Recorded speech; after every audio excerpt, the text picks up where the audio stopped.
Now, look at this dude's gear. Not only that he's like a broken character, but they always gotta dress him up like some kind of pimp. Like, I don't understand. Found tears on your pillow, take my love away.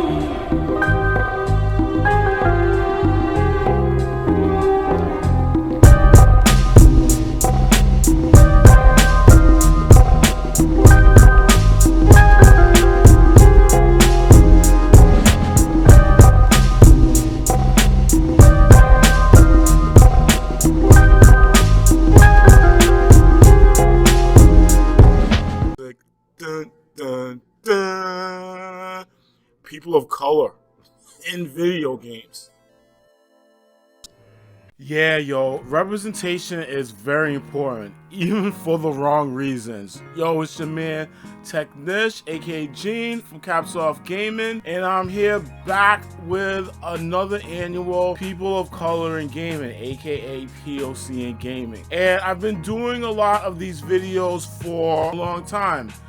Expressing how, you know, representation is really important. I hit up a range of topics, I can see with the funky montage that I'm about to present. Now, Skate this was my dude. I love him, man. He had the hat on backwards with the shorts.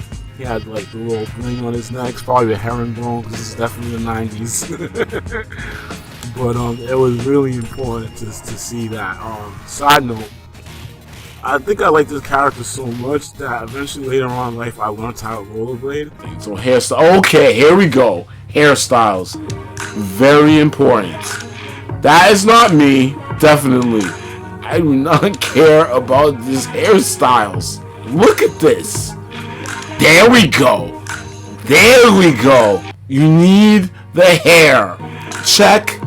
Locks. Alright, very important. If you draw this character, be sure to make him really heroic, which is really important because there was a lot of black characters that were in Marvel and everything, and they could have been written off any type of way. You have Power Man, you have the original Captain Marvel or Marvel, and those are all heroic characters, and to kind of continue that was really great because during that time, you know, blaxploitation was real, and you had a lot of those videos that were kind of portraying, or movies that were trying to portray black people maybe at a different light. But when in the comics, they didn't really go that route. Even though Power Man, aka Luke Cage, his image back in the day was very pimpalicious. So but at least he was a strong black character. I love Star Wars. Like, can you tell?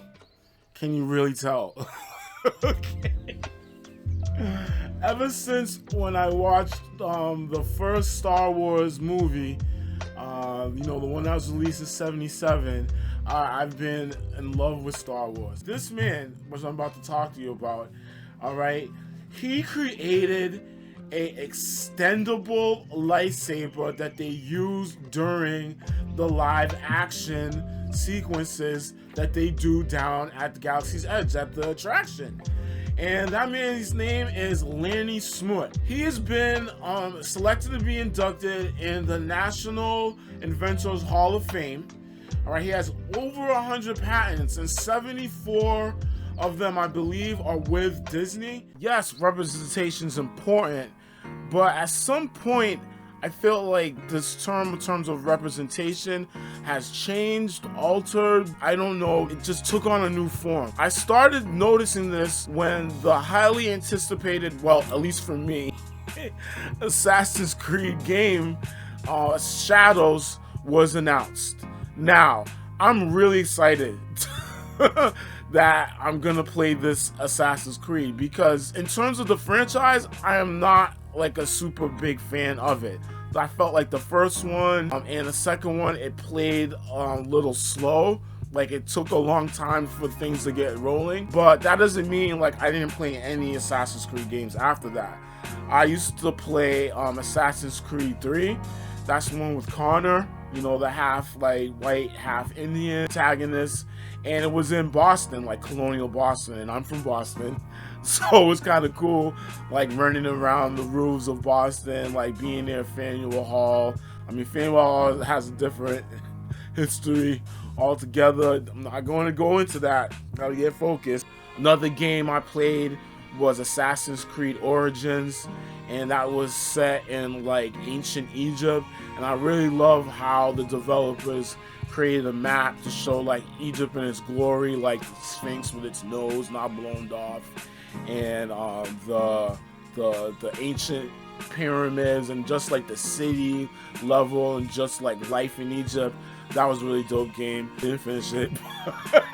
It was fun while I was playing it. And now, all right, I get to play as Yasuke, a black samurai from ancient Japan. I'm super excited, yo. Yasuke, they did like a Netflix series, and they kind of like, it was like a dramatization of it. But I know that Yasuke was a retainer for the feudal lord Nobunaga. Sorry for the mispronunciation. And a retainer is basically someone that's indebted to the feudal lord and has to do work for them. Normally it's being a warrior or being in their army in some capacity. And if you are a warrior for a feudal lord, you're most likely a samurai. All right, you're not like the there's another protagonist, which is a woman, ninja, shinobi. You're not that. Those are like separate clans. But to actually play as a historical character in Assassin's Creed in Japan, that's why I'm super excited. Assassin's Creed was always good about that, doing the historical parallels with their games. I mean, even with Syndicate, I never played it, but I remember I was watching a playthrough, and then you actually meet like Charles Darwin.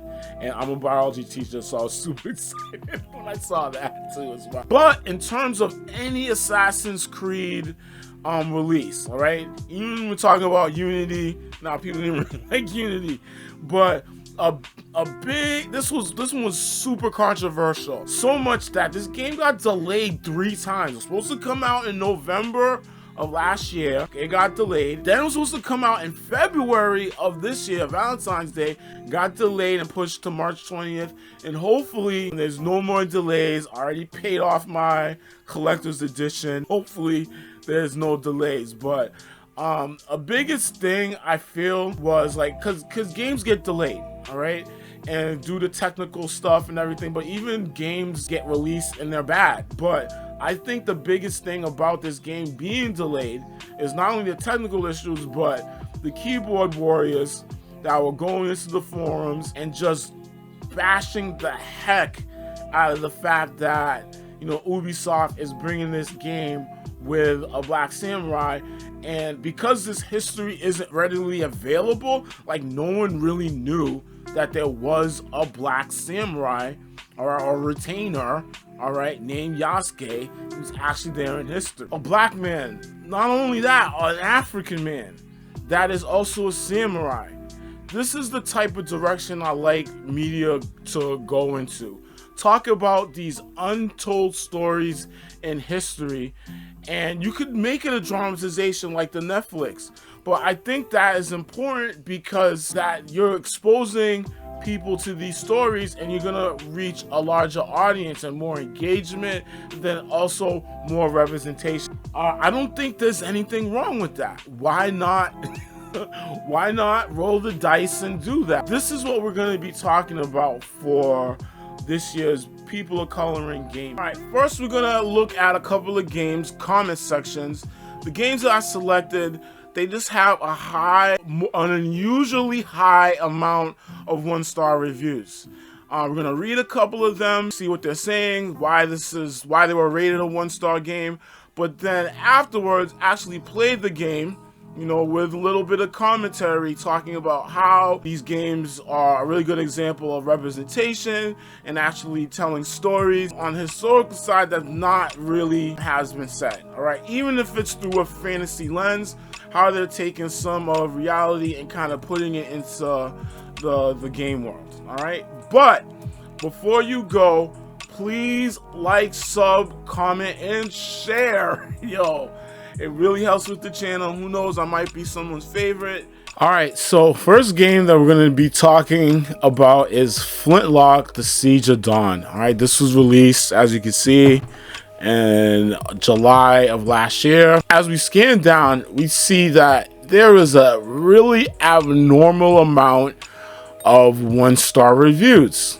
So I'm not gonna filter out, but we're just gonna scroll across and see what they're talking about. I looked at this first one, so like World War I trenches, Babylonian gods, and some other nonsense. So it said it can't claim its own identity. So this is really interesting because I don't know about this until I started doing this doing this video in terms of representation, in terms of historical reference and stuff like that. So instead of saying woke, there's this company called Sweet Baby Incorporated where they advocate for more inclusive characters to be added to all the media that we're watching. But I know that when people post things like woke, and we can see some more of this and everything, when people post things like woke, groups will tear it down. Companies do not want to see like woke show up on their reviews, so they'll take them down. So now they put stuff like this up, which is weird, but it always reminds me of what COVID, when all the theories about the vaccine and how it's supposed to do irreparable damage to you, your children, and stuff like that. So when on social media, you would kind of misspell it with different characters, so you can try to avoid the algorithm, if anything. Like Roblox is more entertaining than that. I don't really think so. Like, if anything, what I know about Roblox is that pedophiles are on that. So when you first load this game up, you hit automatically with this figure. You know what I mean? And some of the things I could say that are striking is that the hair looks very awesome. All right. Then you have like an axe, and then they have like a flintlock gun. All right. So in terms of time period for this, I don't think there's like a real time period. I think the braids supposedly are close to Viking, but then you have like an axe, and then you have like the flintlock, so you're thinking like pirates. And then when you think about like pirates, like the Caribbean and stuff, like there was a lot of people of color that were on those ships and everything like that. But again, from fantasy, this is where this place is coming from. But I feel like there is a root of history that can also be seen in this too as well. All right. Forever. So even as I'm looking at this story, like this story isn't really rooted in anything. Take my chances, then leave you in this broken world. Yeah, it's like fantasy. It's kind of like during the times of like sea warfare, like pirates and stuff like that. But right off the bat, you can look at it, and this is a fantasy, but there's amalgamations of different like parts of history that are here. So you can see it's kind of like medieval time. You see like that guy with the halberd, which is like a spear with an axe. And it looks like also, look at that, there's cannons in it. And you have commanders that are guiding the army. Now, I don't know in terms of the time period of their garb and everything, in terms of just even like a woman general, that may not happen. But again, it's fantasy.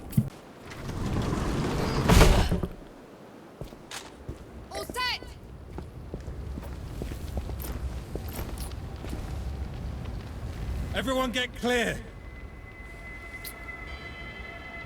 I really don't see the problem in including this in this. This is not, quote unquote, being weird or forcing it down people's throat. This is just a standalone story and should be taken as such. What is this thing? Like, even looking at this monster, it's like an amalgamation of like Greek, and then it looks like partially Egyptian, Mesopotamian. It just shows the mosaic that is being blended maybe in this world. Thing is. And should just be taken as such. Snap out of it, Harlan. That's just me. Alright, next game that we're going to be looking at the comments is something that just came out. Like, it just came out. It's called Avowed, and it's by Obsidian Entertainment. Some of us know about this company. They did Fallout New Vegas, and they also did Outer Worlds. A lot of people look at Obsidian of making the best Fallout that's out there versus Fallout 3 or even Fallout 4. So with that, I can only say that this is going to be a dope game. But let's look at the reviews and see what's up. Again, another game where the 1-star reviews are really large. I don't know why, but as we're going to go through this, let's see what's up. All right, let's look through some of the comments and see if there's anything that's striking and that's going on. This one's pretty cool, where they talk about Oblivion. That's one of Obsidian's first games with Elder Scrolls, and they love the Outer Worlds and everything. And you can see some of their comments to talk about inspired dialogue, pitchy, screechy voices. Like, I think this is valid, especially like looking at the older ones and everything. But let's keep looking. Let's keep looking, because I guarantee you something's gonna pop up and you'll be like, why you are even mentioning about this? The premise behind this message is that this name that's in the tagline or in the title line of this message is one of the head developers of the game, and they say that this person is basketball hoop. No. No, the person's trash. Okay, just off the tagline, stop review bombing a great game. And I think this is the trend. This is literally the trend right now. If it's not something that is in line to what general society is thinking about or whatever, like, look at this. Another one. Why is politics of being involved in gaming? I don't think this department has anything to do with design. Now, just off the bat, like, I see the guy with a sword, armor, and everything, this disjointed figure and everything like that, and I already know, like, in the Middle Ages or in the Dark Ages, they weren't just, for a lack of a better term, just Caucasian people. There was a myriad of people that are mixed in the middle of this, because people didn't stay in one place. They didn't. So because of that, you would see people that were different to you. Now, well, historical records may or may not keep up with it, but that's a definite. People did not stay in one place. Our God. Plenty of societies had many gods. It wasn't just Christian God. There were other pagan groups and everything like that. So just keep that clear. Our Lady lands, a rich and lawless island, settled by fugitives, wanderers, exiles, and even us. the game talks Yet about the more we people free this of place different from danger, statures the more the land and fights places back. in society. Like, And now, who are those as our people? colonists crowd into Paradise, the last safe city, okay, this is what I like. Okay. Proper RPG has your suite to customize the character. You got your presets, which are pretty here. So let's look at some of the presets, okay? All right, we've done this before. They have, like, yo, what is this on their face? Oh, like cordyceps.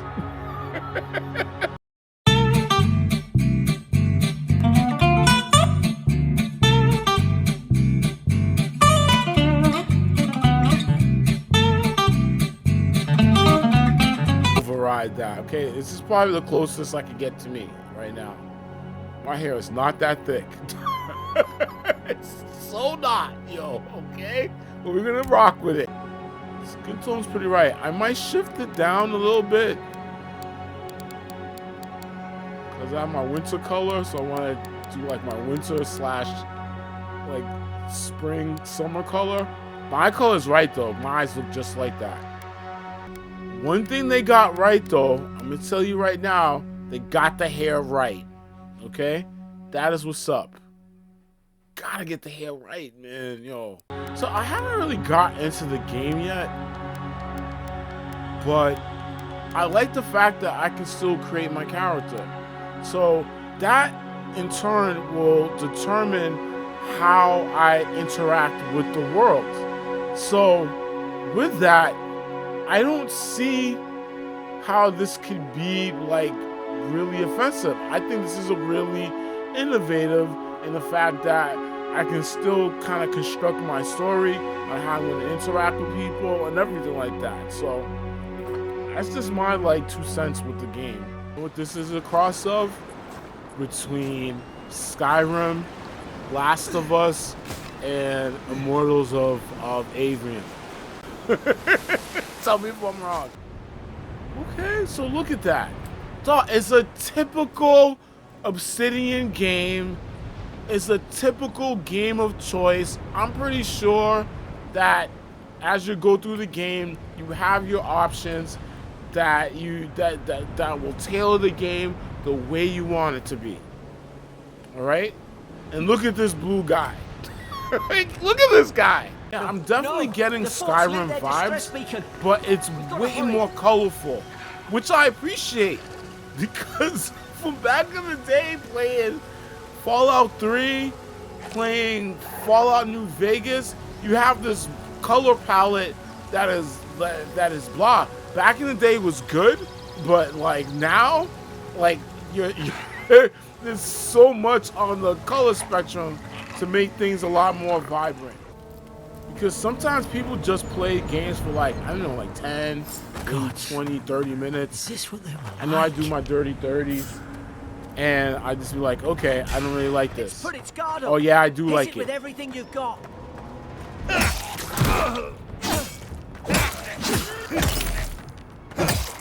He's getting behind the guy.